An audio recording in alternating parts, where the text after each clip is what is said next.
Las fuentes, que hasta el momento permanecen en anonimato por la sensibilidad del asunto y que han estado en contacto con algunos medios internacionales, han dicho que las conversaciones en materia de seguridad entre Israel y Hamás han logrado avances muy positivos para extender el alto fuego, aunque no especificaron cuántos días se alargaría la tregua. Quiero que tomemos contacto con el profesor de Relaciones Internacionales de la Universidad Central de Chile y de la Academia Nacional de Estudios Políticos y Estratégicos, Iván Whitker, a esta hora conectado con toda Latinoamérica a través de DNews. ¿Cómo está, profesor?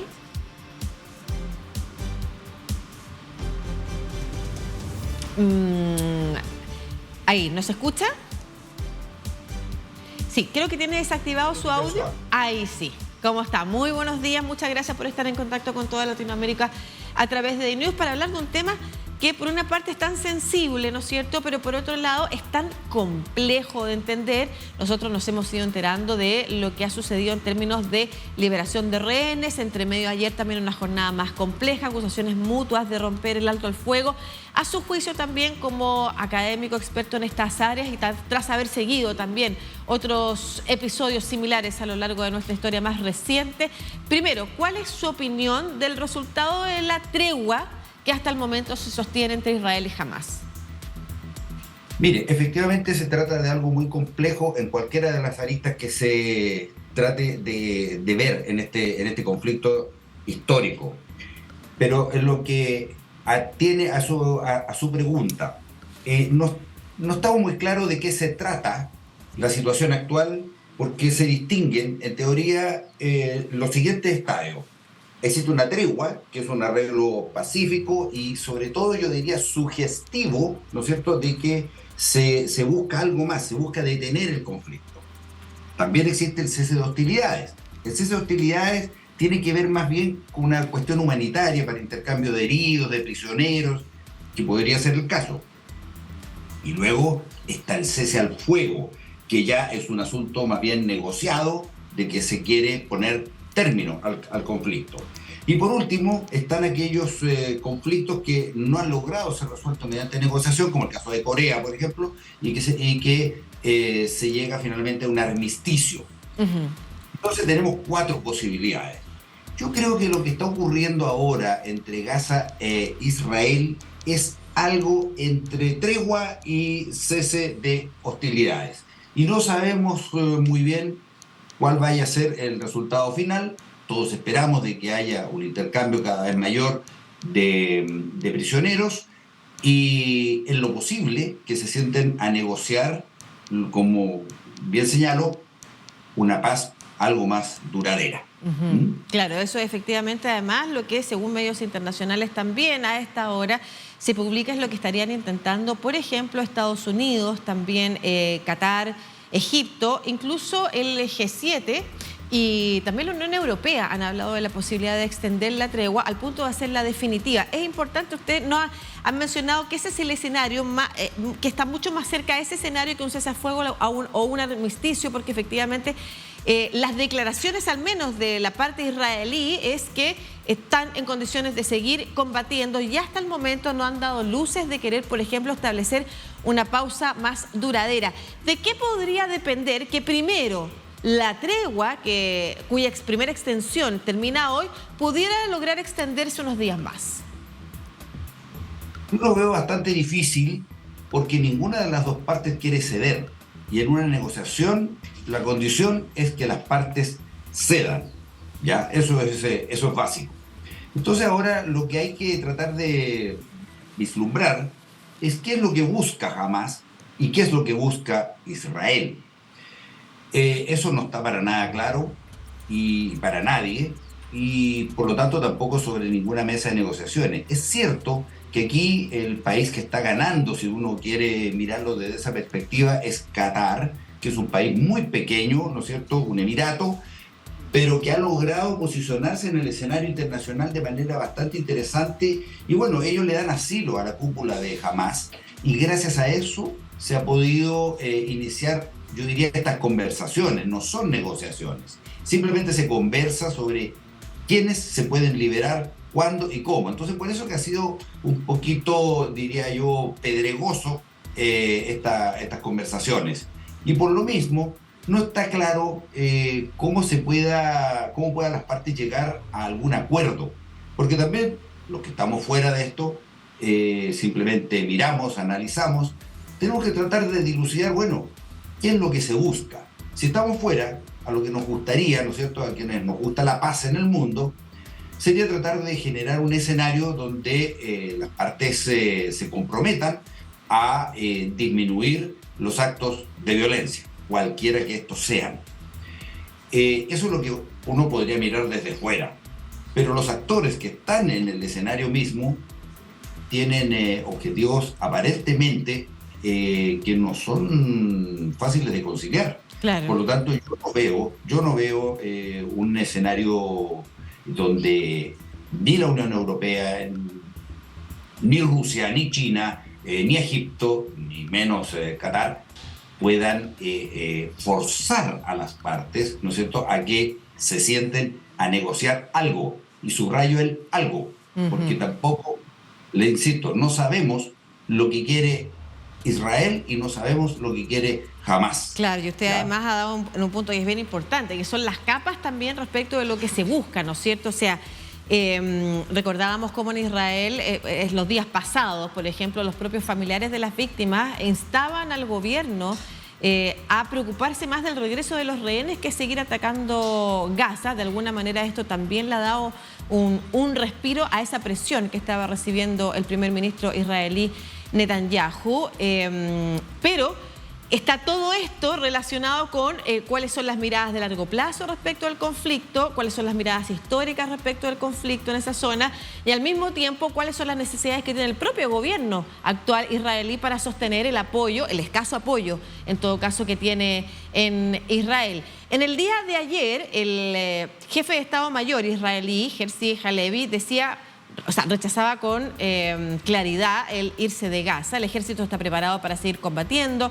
Estamos usando los días de pausa como parte del acuerdo para aprender, reforzar nuestra preparación y aprobar futuros planes operativos. Estos son discursos que uno, insisto, se dan para los apoyos internos, pero distinto es entender que es esto exactamente lo que está buscando Israel. Probablemente, como usted señalaba, no vamos a llegar a conocer ni cuáles son los objetivos de un lado ni del otro. O sea, ¿por qué? ¿Cuáles son las razones que impulsaron a Hamás a cometer estos actos terroristas del 7 de octubre, sabiendo que la represalia, además la respuesta de Israel iba a ser contundente? Probablemente tampoco en un buen tiempo lo conozcamos, pero no es algo con lo que contamos hoy día para hacer el análisis. Pero en medio de esto hay, como señalábamos, distintos actores buscando efectivamente instar a que al menos continúe una tregua y en eso pudiera haber algún punto a favor porque todavía hay rehenes, por ejemplo, que liberar desde Israel y comienza la etapa de liberar, por ejemplo, a hombres, que es lo que hasta el momento no había sido parte de los acuerdos. Todos estos acuerdos son frágiles si es que efectivamente alguien rompe los puntos de esta tregua. En la jornada de ayer se acusaron mutuamente de pasar a llevar esos acuerdos. En las experiencias que usted ha revisado anteriormente, ¿es normal, es habitual que cuando hay treguas entre medio se puedan producir hechos que amenazan con terminarla o que levantan acusaciones? ¿Eso es normal dentro de las treguas? De todas maneras, porque, le insisto, no estamos en presencia de una tregua propiamente tal. Teniendo claro eso, cualquier cosa puede alterar el curso de lo que se está conversando. Insisto en esto, no se está negociando nada, se está conversando. Y claro, es posible que se logre que la mayoría, o una buena parte de los rehenes israelíes sean liberados y que también salgan presos de las cárceles de Israel. Eso es posible de conseguir en los próximos días y si no es ahora, probablemente en otro escenario de conversación más adelante. El punto más bien es político y geopolítico. ¿Qué va a hacer Israel con Gaza? Ese es un tema de la política interna israelí. Como bien usted señala, ahí hay presiones, hay juegos, hay, en fin, tira y afloja. Eso no se sabe. Y luego está la parte palestina, que los palestinos están divididos. Está Cisjordania, donde está la Autoridad Nacional Palestina, que la gobierna un partido que se llama Fatah. ¿no es cierto?, del histórico líder palestino Yasser Arafat. Pero en Gaza está Hamás, y Hamás tiene una tensión cada vez más fuerte con Fatah, con la autoridad de Cisjordania. Al punto, ojo, hubo una guerra civil entre ambos. Claro. Si el origen de la autoridad, llamémosle política, yo diría autoridad de facto que existe de Hamás sobre Gaza, tiene que ver con los hechos de sangre intrapalestinos que ocurrieron. Y ahora el punto es el siguiente. Los presos, o la mayoría de los presos que están soltando, son de Hamás, pero lo están dejando en Cisjordania.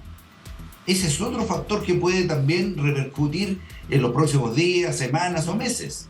Profesor, ¿ya?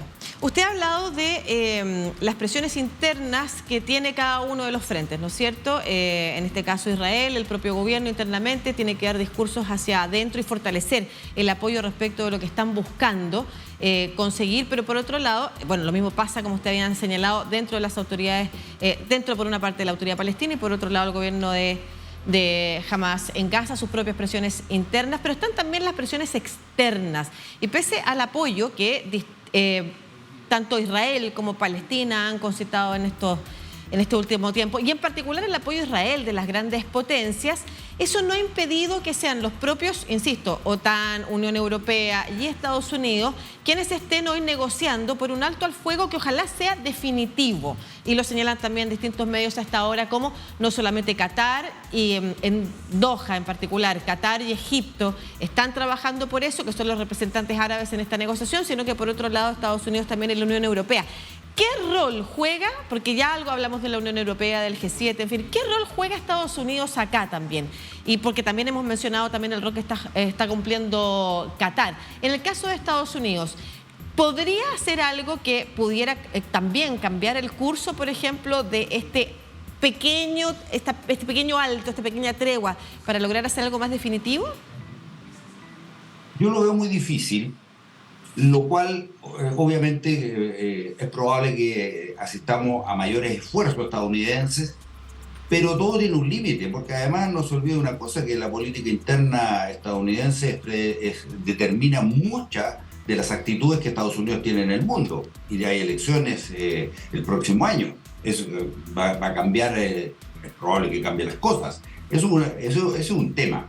Luego está la capacidad real para poder forzar a las partes.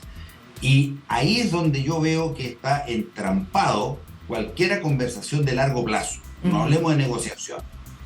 Entonces, por ahora conviene, a mi entender, apostar al rol que pueda jugar Qatar, que es muy importante, no tanto por la neutralidad, sino porque ellos, porque la familia del emir, ¿no es cierto?, Al Thani, es una política exterior bastante interesante, muy activa en todos los campos, y particularmente de lo que en relaciones internacionales se llama el poder blando.